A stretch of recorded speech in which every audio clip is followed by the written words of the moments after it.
Bugungi dunyoda parlamentlararo ittifoqi qanday ahamiyatga ega? Bugungi dunyo ilgari mavjud bo'lgan qoidalarga asoslangan tartibdan o'zgarib bormoqda. Parlamentlararo ittifoqi va shunga o'xshash assambleyalar bu dunyoning turli burchaklaridan parlament a'zolari uchrashib, vaziyatni muhokama qilib, yechimlar izlashi uchun katta imkoniyatdir. Biz qanday qilib mojarolarni hal qilishimiz mumkin? Odamlar hayotini qanday qilib yaxshilashimiz mumkin?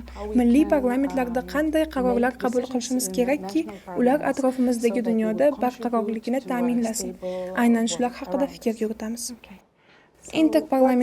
Parlamentlararo ittifoqi o'zining 150 yillik tarixida qanday muhim yutuqlarga erishdi? Kelgusi yillarda uning asosiy maqsadlari nimalardan iborat?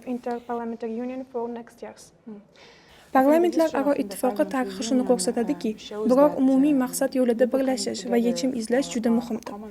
Turli davlatlar vakillari o'z tajribalari bilan o'rtoqlashib, muammolarni birgalikda hal qilish yo'llarini izlaydi.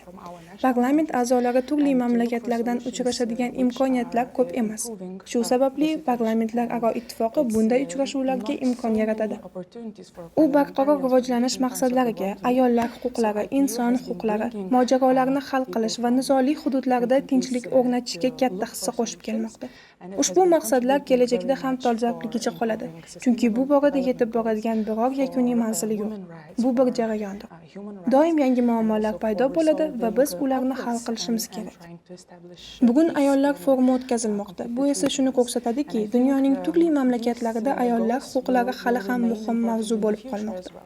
Ayollar qanday qilib siyosatga faolroq jalb qilinishi va jamiyat uchun muhim qarorlar qabul qilishga qanday hissa qo'shishi mumkin? Bu haqida o'ylash zarur. Nima sababdan O'zbekiston parlamentlararo ittifoqining 150 yubiley assambleyasiga mezbonlik qilish uchun tanlandi? Bu mamlakat uchun nimani anglatadi?